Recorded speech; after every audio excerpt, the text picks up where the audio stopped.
Hello and once again welcome to our छोटा मोटा सा यूट्यूब चैनल जिसका नाम है मैट्रिक इंग्लिश मीडियम। तो कैसे हैं आप सब? उम्मीद है आप सब बहुत अच्छे होंगे, सावधान होंगे, सुरक्षित होंगे, है ना। तो आज आप सभी का हमारे छोटे मोटे से चैनल जिसका नाम है मैट्रिक इंग्लिश मीडियम, जहां Bihar board class 10 English medium के लिए स्पेशल चैनल बनाया गया। अगर आप भी है बिहार बोर्ड क्लास 10 से इंग्लिश मीडियम एग्जाम दे रहे हैं तो आपके लिए चैनल बहुत ज़्यादा इंपॉर्टेंट है। अगर आप इंग्लिश मीडियम से है तो चैनल को सब्सक्राइब कर लीजिए और साथ में बेल आइकन ज़रूर प्रेस कीजिएगा, क्योंकि इसको बजा डाला लाइव झिंगा डाला, है ना। तो यार सबसे पहले अगर तुम बिल्कुल नए हो तो चैनल में प्लेलिस्ट चेक कर लेना। वीडियोस बहुत इंपॉर्टेंट आ चुका है, तुम शायद उससे बेखबर हो, है ना। तो जाके थोड़ा सा खबर ले लो चैनल का, और वीडियो अच्छा लगे तो वीडियो को लाइक कर देना, साथ में शेयर कर देना, और सब्सक्राइब तो करने भूल ही दिया हूँ। चैनल का नाम है matric English medium.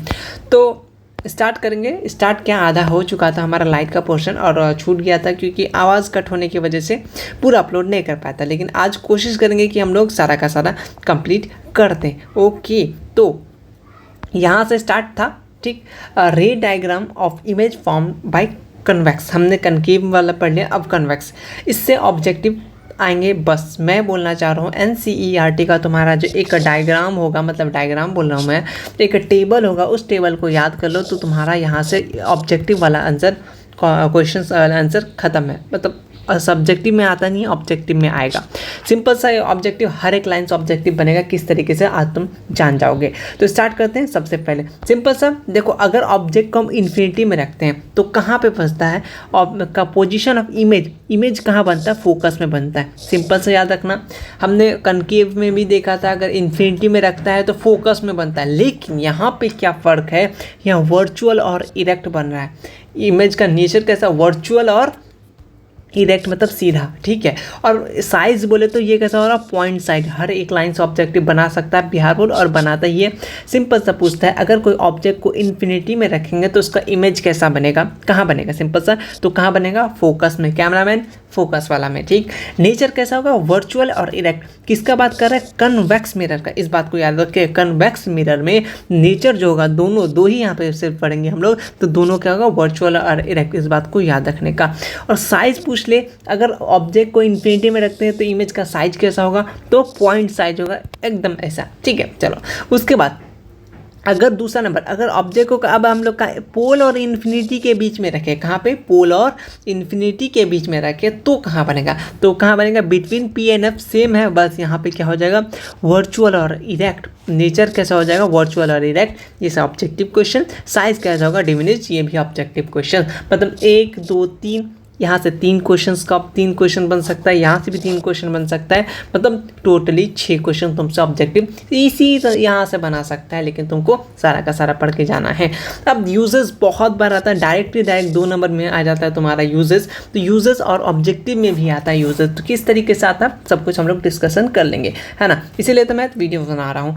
Concave mirror को यूज़ करते हैं रियर व्यू मिरर व्हीकल्स में। ऑब्जेक्टिव क्वेश्चन बिहार बोर्ड कि रियर व्यू मिरर के लिए किसका इस्तेमाल करते हैं? कौन सा मिरर का? तो याद रखना, कन्वेक्स मिरर। एकदम याद कर लो, कन्वेक्स कनकेव का मिरर का इंपॉर्टेंस बहुत बार पूछता है, ठीक। अब आगे आते हैं, और क्या करता है ये? क्या देता है? Always erect through diminished image का। हमेशा कैसा देगा? इरेक्ट पिक्चर देगा, फोटो इमेज देगा, इरेक्ट। ऑब्जेक्टिव क्वेश्चन ये बना सकता है कि कौन सा मिरर हमेशा ऑलवेज इरेक्ट देता है? तो कौन सा? कन्वेक्स, मिल गया। Wide view, wider field view कौन सा देता है मिरर? तो कौन हो गया? अपना कन्वेक्स। तो किस तरीके से हर एक लाइन से ऑब्जेक्टिव बना सकते हैं, ठीक है।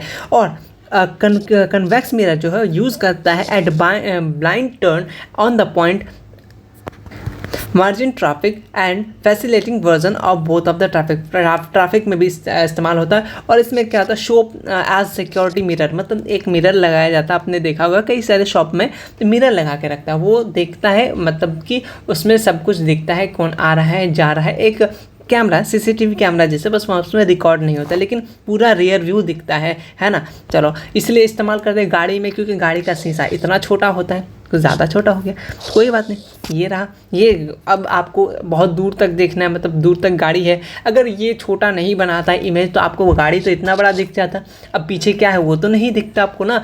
ये मिरर का खासियत क्या है, ये छोटा बनाता है, हर एक चीज़ दूर से दूर तक आपको जहाँ तक पॉसिबल है वहाँ तक आपको दिख जाएगा, इसलिए यहाँ पे हम लोग रियर व्यू का इस्तेमाल करते हैं। ठीक, कौन सा मिरर, कन्वेक्स मिरर। अब यहाँ पे साइन कन्वर्जन है, जल्दी से समझ जाते हैं। साइन कन्वर्जन से कोई क्वेश्चंस नहीं आता, लेकिन आपको न्यूमेरिकल सॉल्व करने के लिए हेल्प करेगा। ठीक है, किसको कहाँ रखना है, कैसे होगा, लेकिन उतना लेंथी क्वेश्चन बिहार बोर्ड में पूछा नहीं है, लेकिन फिर भी आपको रखना चाहिए, आपके बुक के अंदर से क्वेश्चन है। साइन कन्वर्जन में यही बोलना चाह रहा है, पहला ऑब्जेक्ट को जो है हमेशा लेफ्ट साइड में रखते हैं। एक ऑब्जेक्टिव बना सकता है कि ऑब्जेक्ट को कहाँ रखते हैं, न्यू कार्टेशियन साइन का ये जो अपना है ये किसके बेसिस पे, तो न्यू कार्टेशियन साइन कन्वेंशन में यूज़ करते हैं हम लोग। ठीक है, तो यहाँ पे बोलना चाह रहा है अगर मिरर में हम लोग ऑब्जेक्ट को कहाँ रखते हैं, तो लेफ्ट साइड में रखते हैं। ठीक, all the distance parallel to the principal axis, जितना भी डिस्टेंस है पैरेलल होगा किसके, प्रिंसिपल एक्सिस को, उसको किससे नापा जाता है, पोल से नापा जाता है, यहाँ से नापा जाता है। ठीक है, यहाँ से इधर जाना है तो इधर नापा जाता है, मतलब पोल से स्टार्ट होगा। ठीक है, चलो उसके बाद नेक्स्ट क्वेश्चन, मतलब नेक्स्ट बात बोलना चाह रहा है कि अगर इंसिडेंट रे के तरह डायरेक्शन में है अगर डिस्टेंस, तो वो एक्स पॉजिटिव एक्सेस होगा। ठीक है, अगर वो अगेंस्ट है इंसिडेंस रे के तो वो कैसा होगा, नेगेटिव एक्सेस। जैसे यहाँ पे दिख रहा है तुमको, ये इंसिडेंट रे के साथ साथ चल रहा है, तो ये कैसा होगा, पॉजिटिव, मतलब इधर जाएगा तो पॉजिटिव। अगर इंसिडेंट रे के अगेंस्ट जाएगा, जैसे ये जस्ट अपोजिट चल रहा है, इंसिडेंस इधर रे है, ये तो इधर जा रहा है, जिसके कारण से ये कैसा होगा, नेगेटिव हो जाएगा। यहाँ तुमको फोटो में दिख ही रहा होगा। उसके बाद नेक्स्ट, अगर डिस्टेंस क्या है, अगर डिस्टेंस परपेंडिकुलर है, ये देखो परपेंडिकुलर है, तो ये कैसा हो जाएगा, पॉजिटिव हो जाएगा। अगर तुम्हारा परपेंडिकुलर है लेकिन डाउन द हेड, मतलब डाउन तरफ, नीचे तरफ है, तो ये कैसा हो जाएगा, नेगेटिव हो जाएगा। तो ये छोटा मोटा बात था, तुमको बस याद रखना है एक दो बार। लेकिन मोस्ट इंपॉर्टेंट VVI क्वेश्चन, यहाँ से एक क्वेश्चन बहुत बार आता है कि तीनों में से कोई नहीं दे देगा तुमको, ऑब्जेक्ट डिस्टेंस कैसा होता है, यू जो होता है वो ऑब्जेक्ट डिस्टेंस करता है ऑलवेज नेगेटिव होता है। ठीक है, याद रखना। और focal length of concave mirror कैसा होता है, नेगेटिव, एकदम याद रख लो, ये 3 पॉइंट बहुत काम के हैं। और focal length of concave mirror कैसा होता है, पॉजिटिव। ये 3 चीज़ याद रख लो, काम देगा। बहुत बार ऑब्जेक्टिव में पूछा जाता है कि focal length of concave mirror कैसा होता है, नेगेटिव। ठीक है, focal length of convex mirror positive. ठीक है, और ऑब्जेक्ट डिस्टेंस यू जो होता है, ऑब्जेक्ट डिस्टेंस को किससे डिनोट करते हैं, यू से, वो कैसा होता है, ऑलवेज नेगेटिव, हमेशा क्या होता है, नेगेटिव। ये छोटी छोटी बात ऑब्जेक्टिव में आता है। अगर तुम बड़े से क्वेश्चन सॉल्व करोगे न्यूमेरिकल्स, तब इसका हेल्प लेगा तुम। ठीक है, चलो उसके बाद आगे आ जाते हैं। थोड़ा सा मिरर फॉर्मूला, थोड़ा सा क्या, बहुत इंपॉर्टेंट बात है, बहुत छोटा सा बात है, तुमसे डायरेक्ट मिरर फॉर्मूला पूछ लेता है। मिरर फॉर्मूला प्रूफ करने तो अभी नहीं देगा तुम्हें, 12th क्लास में देगा, वो बाद की बात। अभी हम लोग 10 क्लास को समेट लेते हैं ना। देखो मिरर फॉर्मूला सिंपल सा है, 1/v प्लस का 1/u इक्वल टू 1/f। ये क्या है मिरर फॉर्मूला, सिंपल सा। तुम्हें मिरर फॉर्मूला का यूज़ तुमको डायरेक्ट ये ऑब्जेक्टिव में दे देगा, इसमें से कौन सा मिरर फॉर्मूला है, बस इससे ज़्यादा नहीं देगा। तो अपना v जो है वो, उसको v को बोलते हैं इमेज डिस्टेंस, u को बोलते हैं ऑब्जेक्ट डिस्टेंस, f को बोलते हैं फोकल लेंथ। मिरर फॉर्मूला याद रखना, बहुत बार आता है, बहुत बार आ जाता है। ठीक, इसको बस याद रखना। मिरर फॉर्मूला को बोलेगा which of the following is mirror formula. एक अगर यहाँ पे माइनस लग जाएगा तो कुछ और फॉर्मूला बन जाएगा, उसको हम लोग आगे देखेंगे। अब आते हैं थोड़ा सा, यहाँ से भी एक ऑब्जेक्टिव बनता है मैग्निफिकेशन वाला। ठीक है, मैग्निफिकेशन ऑफ स्फेरिकल लेंसेज। ये क्या होता है, एक रेशियो होता है हाइट ऑफ इमेज और हाइट ऑफ ऑब्जेक्ट का, उसको क्या बोलते हैं, मैग्निफिकेशन। यानी स्मॉल m से दिखाते हैं। मैग्निफिकेशन क्या होता है, height of image by height of object. यानी h यहाँ पे I से, I क्या शो कर रहा है, इमेज, और O क्या शो कर रहा है, ऑब्जेक्ट। यानी height of image by height of object. इसका फॉर्मूला हमेशा याद रखना है, -v/u। किसका, स्फेरिकल मिरर का। अगर स्फेरिकल मिरर का मैग्निफिकेशन कितना होता है पूछे, ऑब्जेक्टिव क्वेश्चन में पूछता ही है, तो याद रखना -v/u। अब थोड़ा सा ऑब्जेक्टिव क्वेश्चन देखो, यहाँ ये जो नोट्स है मतलब NCERT में पूरा कहानी है, लेकिन इसमें है कि इसको तुम कर लिया, मतलब NCERT को पढ़ने के बाद इसको कर लिया, तो एक तरीके से तुम इसको ईजिली खुद से ही समझ सकते हो। NCERT का कुछ टर्म खुद से नहीं समझ सकते, है ना। तो कोई टीचर है तो तुम उससे समझ लो, बहुत अच्छी बात है, लेकिन तुम खुद से बाद में रिविजन करना चाह रहे हो तो तुम ये नोट्स जरूर ले सकते हो। सिंपल सा क्या करना है, नीचे गूगल ड्राइव का लिंक है, डिस्क्रिप्शन बॉक्स में लिंक लिंक है। ऑल सब्जेक्ट का नोट्स ऑलरेडी अपलोडेड है, साइंस बोल लो, सोशल साइंस बोल लो, SCERT सीरीज़ चल रहा है तुम्हारे लिए। वहाँ पे हिस्ट्री का हर एक चैप्टर का ऑपरेशन किया जा रहा है, जिसमें fill in the blanks, subjective objective जो भी चीज़ें हैं क्लियर किया जा रहा है। तो साइंस में भी करेंगे, साइंस का पहले सिलेबस कंप्लीट कर लेते हैं। पहले हिस्ट्री का तुम्हारा थोड़ा डर रहता है हिस्ट्री का, इसलिए मैं ज़्यादा हिस्ट्री को लेके चल रहा था, क्योंकि हिस्ट्री में बहुत लोग डर रहते हैं, साइंस तो इधर उधर से पढ़ ही लेते हैं, लेकिन अभी मैं साइंस पे भी ध्यान दूंगा, है ना। मुझे साइंस पे भी कंप्लीट कराना है। आधा रास्ते में रख के मैं कहाँ जाऊँगा तुम्हें रख के। अब देखो ऑब्जेक्टिव क्वेश्चंस के लिए रेडी हो जाओ। अगर देखो अगर m का वैल्यू, अगर यहाँ जो तुम्हारा मैग्नीफिकेशन निकला, अगर वो नेगेटिव होगा तो वो कैसा होगा इमेज, वो रियल इमेज होगा, ठीक है। अगर m का वैल्यू जो पॉजिटिव आया, ठीक है, पॉजिटिव आया तो इमेज कैसा हो जाएगा, वर्चुअल होगा। सब एक एक नंबर का क्वेश्चन बनेगा यहाँ से, ठीक है, याद रखना।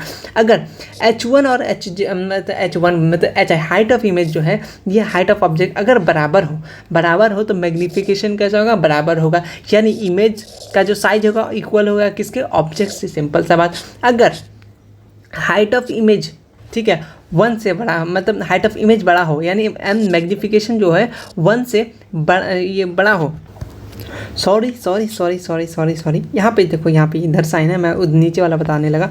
देखो अगर यहाँ पे बोलना चाह रहा है मोर देन 1 है, यहाँ क्या बोला, मैग्नीफिकेशन है मोर देन 1 है, तो इमेज कैसा होगा, इनलार्ज होगा, ठीक है, बड़ा होगा। अगर मैग्नीफिकेशन लेस देन 1 है, मतलब 1 से छोटा है, तो क्या हो जाएगा, इमेज कैसा हो जाएगा, डिमिनिश्ड हो जाएगा, ठीक है। उसके बाद आप आते हैं magnification of a plane mirror is always positive, हमेशा +1 होता है। ऑब्जेक्टिव क्वेश्चन पूछ लेता है, ठीक है। अगर पॉजिटिव साइन क्या दिखाता है, वर्चुअल इमेज। अगर 1 इंडिकेट क्या करता है, इक्वल है ऑब्जेक्ट के साइज से। अगर m पॉजिटिव है एंड लेस देन 1 है तो वो कैसा मिरर है, कन्वेक्स मिरर। अगर m पॉजिटिव है और मोर देन 1 है, यहाँ लेस था, याद रखना, यहाँ मोर देन 1 है तो क्या हो जाएगा, कनकेव मिरर। सिंपल सा यहाँ पे पूछा गया है। उसके बाद से ये आपका पूरा का पूरा चैप्टर, मतलब चैप्टर नहीं, मतलब एक पार्ट कंप्लीट हुआ, जिसका नाम है रिफ्लैक्शन। अब आते हैं रिफ्रैक्शन से डायरेक्ट, क्योंकि वहाँ पे सीधे ये सब क्वेश्चंस है, तो तुम्हें क्वेश्चंस बिहार वाले करने हैं, क्योंकि तुम बिहार बोर्ड से हो, है ना। तो ये नोट्स जो है ये सभी बोर्ड्स के लिए है, लेकिन मैं स्पेशली इसे यूज करता हूँ क्योंकि इसको समझने के लिए ज़्यादा इजी होता है, ठीक है। तुम्हें अपने से पढ़ के भी तुम समझ सकते हो। इससे पहले कि केमिस्ट्री बायो का भी नोट्स इसी बुक का मैं अपलोड कर चुका हूँ गूगल ड्राइव में, जाके तुम देख सकते हो। तो अब स्टार्ट करेंगे रिफ्रैक्शन पूछ लेता है तुमसे, रिफ्रैक्शन। तो यहाँ पे सिंपल सा रिफ्रैक्शन क्या होता है, binding of light when enter obliquely from one transparent medium to another. एक वहीं फिर से घिसा पिटा मीडियम ऑफ द वैक्यूम कितना हो जाएगा, 3 × 10⁻⁴। भाई थोड़ा सा थिन हो जाओ, कितना हो जाएगा, हाँ 3 × 10⁸ मीटर पर सेकेंड। ऑब्जेक्टिव क्वेश्चन, ठीक है। अब रिफ्रैक्शन, यहाँ देखो रिफ्रैक्शन के जो है कारण क्या है ना, तो change in speed of light, speed जो हो जाता है चेंज के कारण से क्या होता है, रिफ्रैक्शन होता है। जैसे the bottom of swimming pool appear higher, जो बॉटम है स्विमिंग पूल का वो थोड़ा सा हायर दिखता है, अपेयर है, जहाँ पे है एक्चुअल है वहाँ नहीं दिखता, थोड़ा सा ऊपर दिखता है, ठीक है, अपेयर हायर दिखता है। उसके बाद और थोड़ा आगे चलते हैं, दूसरा पेज, नेक्स्ट पेज चलो। यहाँ तुम पेंसिल रखते हो अपने इस पे, तो पेंसिल यहाँ पे है लेकिन तुमको दिखता है जस्ट यहाँ पे है, ठीक। ये किसके कारण से हो रहा है, ऐसे क्यों हो रहा है, ये तुम्हारा रिफ्रैक्शन के कारण से हो रहा है। यही कुछ एग्जाम्पल्स वगैरह तुम्हारा दिया हुआ है, ठीक है। चलो यहाँ से स्टार्ट करते हैं। इधर इसको बाद में हम लोग लेंगे, पहले हम लोग लॉ ऑफ रिफ्रैक्शन की बात कर रहे हैं, क्योंकि 2 नंबर में या तो रिफ्लेक्शन पूछेगा या तो रिफ्रैक्शन फिक्स है। फिजिक्स में ये क्वेश्चन फिक्स होता है कि या तो लॉ ऑफ रिफ्लेक्शन बता दो या तो रिफ्रैक्शन, दोनों में से आना ही आना है कोई एक, ठीक है। तो तुम दोनों याद कर लेना अगर तुमको अच्छा नंबर लाना है। तो देखो अगर तुम्हें ये चीज़ अच्छा नंबर लाना है तो ये चीज़ तुम्हें याद रखना होगा।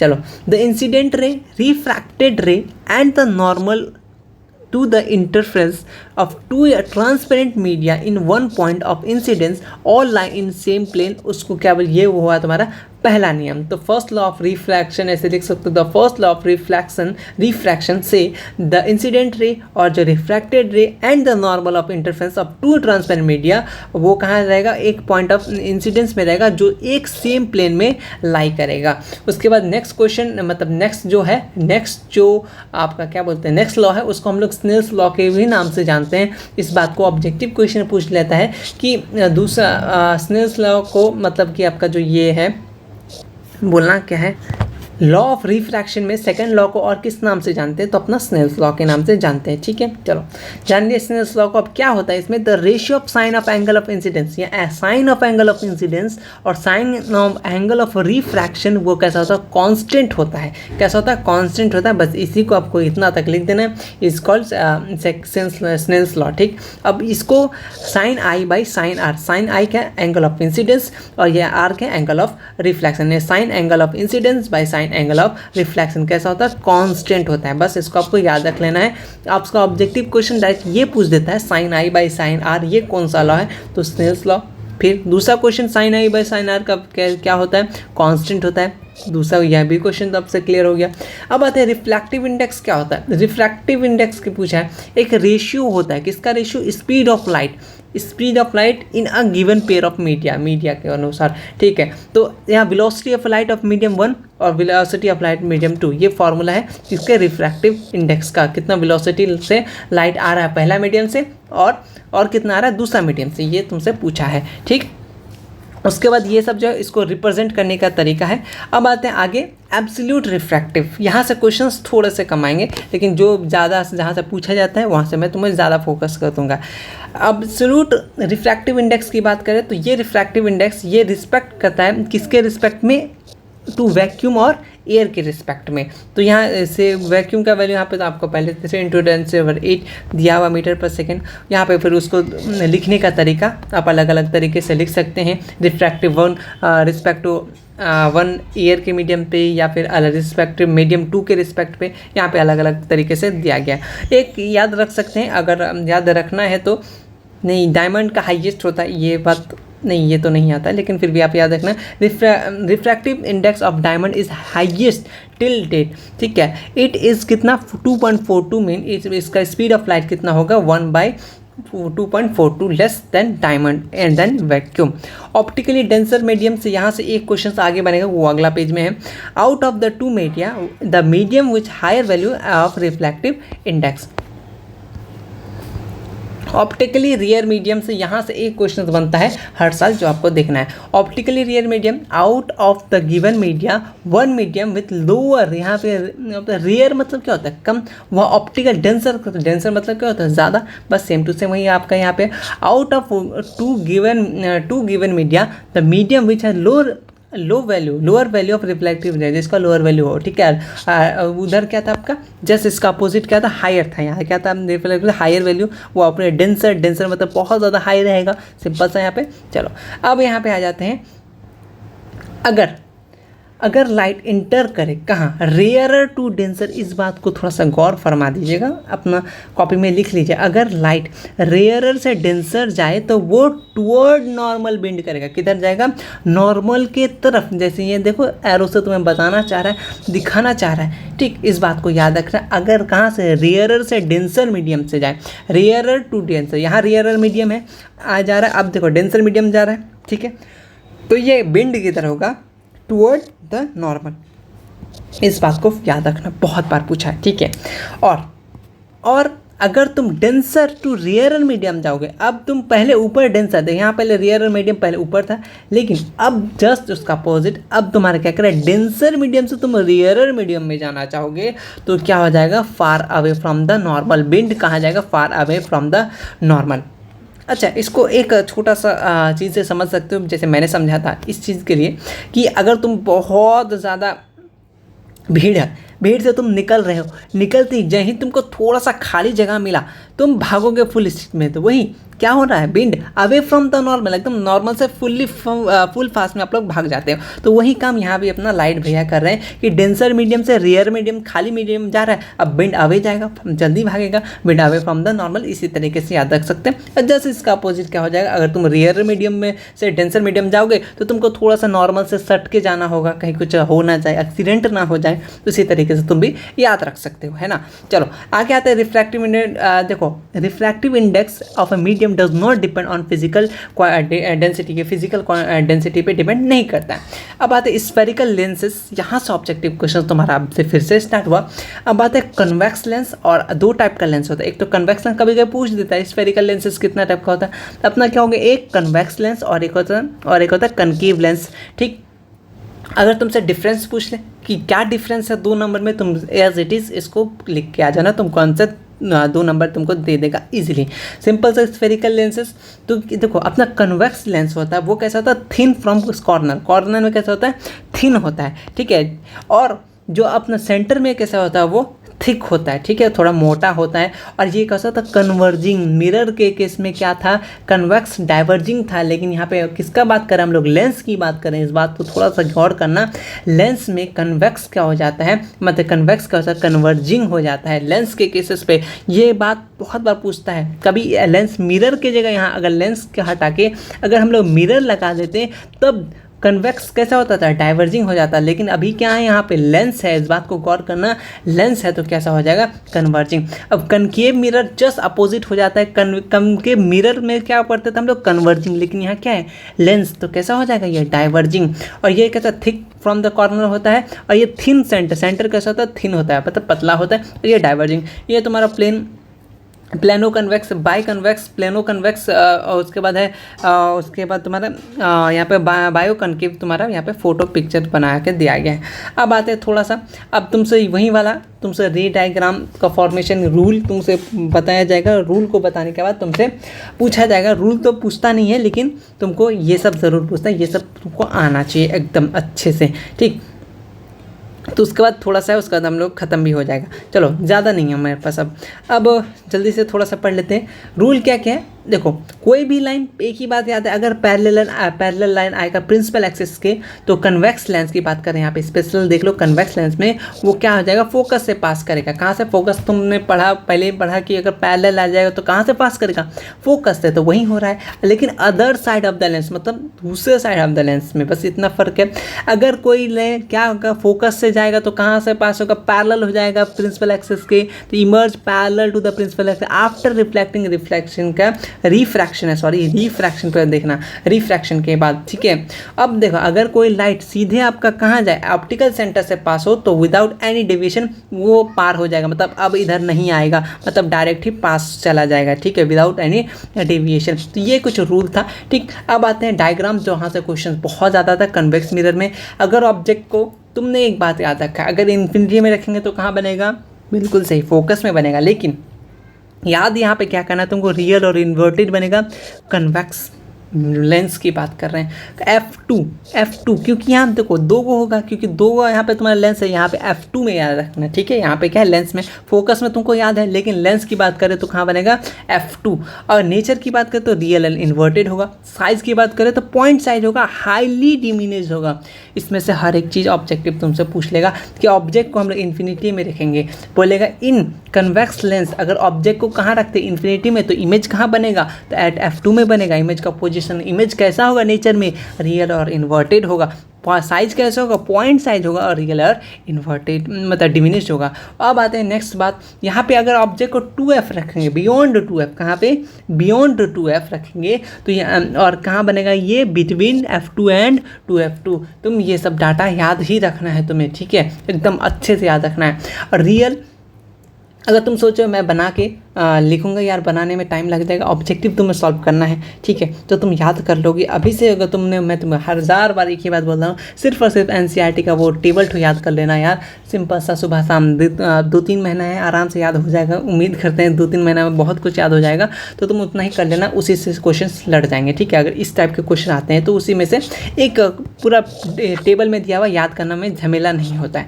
चलो अब अगर ऑब्जेक्ट का नेचर पूछ ले तो कैसा होगा, रियल और इन्वर्टेड और डिमिनिश्ड होगा, ठीक। अगर कहाँ रखेंगे, एट, अगर हम लोग वन ऑब्जेक्ट एट 2F1 में कहाँ रखेंगे तो 2F2 में बनेगा, ठीक। यहाँ था बियॉन्ड था, इस बात को थोड़ा सा ख्याल रखना। यहाँ पे क्या है, डायरेक्ट ऑब्जेक्ट 2F1 में रखेंगे तो कहाँ बनेगा, 2F2 में बनेगा। रियल बनेगा, इन्वर्टेड बनेगा, सेम साइज बनेगा। तो ऑब्जेक्टिव क्वेश्चन पूछ देगा कि कन्वेक्स लेंस में कि कुछ सेम साइज कहाँ बनेगा, कहाँ पे रखने से ऑब्जेक्ट को, किसी तरीके क्वेश्चन पूछ सकता है तो 2F1 में, ठीक। अगर ऑब्जेक्ट को F1 और 2F1 के बीच में रखते हैं तो इमेज कहाँ बनेगा, बियॉन्ड 2F2। वहीं आगे वाला क्वेश्चन आ गया, ठीक है, यही वाला क्वेश्चन जस्ट उसका अपोजिट कर दिया आपका यहाँ पे, और यहाँ रियल इन्वर्टेड इनलार्ज हो जाएगा। अगर ऑब्जेक्ट को F1 में रखते हैं तो इमेज इन्फिनिटी में बनेगा, और रियल और इन्वर्टेड होगा हाईली इनलार्ज, मतलब बहुत बड़ा होगा। अगर ऑब्जेक्ट को कहाँ रखते हो, और object F1 and optical centre रखते हैं इमेज में, तो पोजीशन कहाँ, same on the same side of the lens, same side other lens में बन जाएगा, और वर्चुअल और इरेक्ट होगा, ठीक है। On the basis of position this magnifying, और इसको किस बेसिस पे बोल सकते हो, पोजीशन के बेसिस पे मैग्नीफाइंग लेंस बोल सकते हो, ठीक है। चलो उसके बाद अब आगे थोड़ा सा बढ़ते हैं। Rule of formation of convex lens, मतलब अब आता है कनकेव लेंस में पूछा है, ठीक। कनकेव लेंस में कि कोई लाइन पैरेलल एक्सिस जाए, ठीक, तो कहाँ मीट करेगा, वही तो तुमको दिया गया है। तो एक एक करके पढ़ा जाए, तो पढ़ाते हैं जल्दी से थोड़ा सा। अब देखो सबसे पहला ray light from the object, अगर parallel to the principal axis हुआ, parallel to the principal axis, हाँ दिख रहा है हो रहा है। आफ्टर रिफ्लेक्शन क्या होगा, वो क्या करेगा, after reflection from concave lens are ray appear to diverge हो जाएगा from the principal focus located in the same side. देखो सेम साइड में अपेयर बन रहा है, यहाँ पे अब एक ही सेम साइड में बन रहा है, लेंस के सेम साइड में बन रहा है। अगर क्या किया, दूसरा पॉइंट में बोलना चाह रहा है, अगर पास करेंगे प्रिंसिपल फोकस से, इस पर हम लोग कहाँ से पास किए, प्रिंसिपल फोकस से, तो आफ्टर रिफ्लेक्शन के बाद कनकेव मिरर की बात करें यहाँ पे, वो अपियर टू डाइवर्ज हो जाएगा, डाइवर्ज होकर कहाँ पे बनाएगा, प्रिंसिपल फोकस सेम साइड में। देखो सेम साइड में यहाँ पेयर होकर यहाँ पे तुम्हारा बना दिया। उसके बाद अगर डायरेक्ट कहाँ पे जाए, ऑप्टिकल सेंटर से पास हो, तो कोई डेविएशन नहीं होगा, सीधा सीधे वो भाग जाएगा, किसी से भेंट मुलाकात करने नहीं जाएगा। After reflecting from a concave lens will emerge without any deviation, किसी भी डेविएशन के बिना पार। अब आते फॉर्मेशन, जहाँ इसी में आपको ज़्यादा दिमाग लगाना है, इस सब को आप छोड़ सकते हैं, ठीक है, लेकिन आपको ये ज़्यादा इंपॉर्टेंट रखता है, ये इंपॉर्टेंट कहाँ कब कैसे क्यों बनता है, कि अगर ऑब्जेक्ट को इन्फिनिटी में रखें तो कहाँ बनेगा, याद है तुम्हें फोकस में, लेकिन कहाँ है, यहाँ F1 में बनेगा, क्योंकि लेंस का बात कर रहे हैं ना। और वर्चुअल और इरेक्ट होगा, याद रखना, वर्चुअल और इरेक्ट होता है, कनकेव लेंस का बात कर रहे हैं यहाँ पे। पॉइंट साइज होता है हाईली डिमिनिश्ड होता है, ठीक। चलो अब नेक्स्ट क्वेश्चन आते हैं। नेक्स्ट क्वेश्चन क्या, नेक्स्ट चीज, व्हेन ऑब्जेक्ट प्लेस इन्फिनिटी और ऑप्टिकल सेंटर, अगर इन्फिनिटी और ऑप्टिकल सेंटर के बीच में, बिटवीन में रखे, तो कहाँ फोकस और ऑप्टिकल सेंटर के बीच में बनेगा, वर्चुअल और इरेक्ट होगा, डिमिनिश्ड होगा, बस। साइन कन्वेंशन यहाँ क्या, सिंपल सा, स्फेरिकल लेंसेज के लिए sign convention of a similar one sided spherical mirror except the measurement taken optical centre. Focal length, ये इंपॉर्टेंट बहुत ज़्यादा, focal length of a concave lens की पूछा है, पॉजिटिव होता है, याद कर लो यार, बहुत बार, बहुत इंपॉर्टेंट चीज़ ये बात मैंने वहाँ जो इंपॉर्टेंट किया था, ये भी बहुत ज़्यादा इंपॉर्टेंट है, ठीक हो जाए भाई, ठीक। तो ये बहुत इंपॉर्टेंट है, तुम इसको याद रखना कि अपना जो अगर कन्वेक्स लेंस का बोला वो पॉजिटिव होता है, कनकेव लेंस होता है वो नेगेटिव होता है, ठीक। फोकल लेंथ बात करें, लेंस फॉर्मूला 1 नंबर से डायरेक्ट पूछ जाता है, अगर यहाँ प्लस लगा दो तुम्हारा क्या, मिरर फॉर्मूला, बस प्लस हटा दो तो तुम्हारा क्या हो गया, लेंस फॉर्मूला, बस सिंपल सा 1/v माइनस का 1/u इक्वल टू 1/f, ठीक है। तो ऑप्शन में तुम्हारा इसी टाइप का रहेगा, बोलेंगे इसमें से कौन सा मिरर फॉर्मूला है, इसमें से कौन सा लेंस फॉर्मूला है। और मैग्निफिकेशन और भी इजी तुम्हारे लिए, वहाँ पे तुमने क्या पढ़ा था, -v/u, सिंपल से क्या पढ़ा था, -v/u। और यहाँ पे मैग्निफिकेशन और लेंसेस में बस तुम्हारा माइनस का साइन हट जाता है, और तुम्हारा फॉर्मूला बिल्कुल रेडीमेड की तरह रेडी हो गया है, कि मैग्निफिकेशन ऑफ किसका, लेंस का मैग्निफिकेशन बोलेगा स्फेरिकल लेंसेज का कितना होता है, तो v/u डायरेक्ट। अब पावर ऑफ लेंस से यहाँ से एक क्वेश्चन और एक सब्जेक्टिव, मतलब एक सब्जेक्टिव 2 नंबर में देता है, या फिर 2 नंबर में कब देता है, और एक ऑब्जेक्टिव में इस टाइप का एक सब्जेक्टिव देता है, तुम याद रखना, यहाँ से एक क्वेश्चन बनता है। पावर ऑफ लेंस, सबसे पहले पावर ऑफ लेंस 2 नंबर में या फिर पूछ देता है डिफाइन करने, तो it is defined as reciprocal focal length in metre. तो हमेशा किस में दिखाते हैं, मीटर में दिखाना, ये बात इंपॉर्टेंट है, कहाँ पे, पावर ऑफ लेंस मीटर में, ठीक। इस बात को याद रखना अच्छे से। देखो यहाँ इन मीटर, फोकल लेंथ किस में दिखाते हैं, पावर ऑफ लेंस में, मीटर में। ऑब्जेक्टिव क्वेश्चन बना देगा, ठीक है। द डिग्री ऑफ कन्वर्जेंस और divergence light express in term in power, ठीक है। अब पावर का फॉर्मूला क्या था, 1 फोकल लेंथ, यानी P इक्वल टू 1/f। और ये बात याद रखना, पावर ऑफ लेंस का ऐसा यूनिट बहुत बार पूछा गया, क्या होता है, डायोप्टर, जिसको हम लोग D से डिनोट करते हैं। और 1 डायोप्टर क्या होता है, ये तुमको याद रखना है। और 1 dioptre is the power of lens whose focal length का तो 1 मीटर। ये डायरेक्ट तुमसे पूछ लेता है कि 1 डायोप्टर का क्या होता है, 1 मीटर होता है, फोकल लेंथ कितना होता है, 1 मीटर, ठीक है। इस बात को याद रखना। और भी कुछ है क्या, हाँ देख लेते हो थोड़ा सा कि पावर ऑफ कन्वेक्स लेंस की बात करें वो पॉजिटिव, कनकेव लेंस की बोले तो नेगेटिव, और पावर किस में डायरेक्टली प्रोपोर्शनल है 1/4 फोकल लेंथ और थिकनेस, ठीक है। और पावर कॉम्बिनेशन बोले तो मतलब पावर को तुमको सिंपली जोड़ना है, पावर 1 पावर 2 पावर 3 को जोड़ देना, पावर ऑफ लेंस जुड़ जाएगा, ठीक है। ये जो भी क्वेश्चन है ये हम लोग नहीं करेंगे, बोलेंगे क्यों नहीं करेंगे, क्योंकि हम लोग जो करेंगे वो बिहार बोर्ड वाला ऑब्जेक्टिव करेंगे, ठीक है, ताकि आपको समझ में आ जाए कि बिहार बोर्ड का लेवल कैसा है, किस टाइप का क्वेश्चन आता है। तो आज का वीडियो भी खत्म, उम्मीद करते हैं जहाँ थोड़ा बहुत अगर दिक्कत हुआ होगा तो फिर से पूछ लेना यार, मैं कुछ उस पर भी कर दूंगा। मिलते हैं नेक्स्ट वीडियो में। बहुत बड़ा सा चैप्टर था लेकिन ये इंपॉर्टेंट बहुत ज़्यादा चैप्टर था। इसके बाद आधा घंटा में सब कुछ क्लियर हो जाएगा। इससे पहले वाला पार्ट नहीं देखा तो देख लेना। और नोट्स सिंपल सा डाउनलोड कहाँ मिलेगा, गूगल ड्राइव में सिंपल सा लिंक है नीचे, उसको डाउनलोड करो। गूगल ड्राइव में का लिंक जाके सारा का सारा फाइल खुल जाएगा, तुम डाउनलोड करो। मिलते हैं नेक्स्ट वीडियो में, तब तक के लिए टेक केयर। और SCERT का ऑपरेशन चल रहा है, तुम भी ज़रूर आ जाओ अपना हथियार लेके। मिलते हैं नेक्स्ट वीडियो में, तब तक के लिए take care and good bye.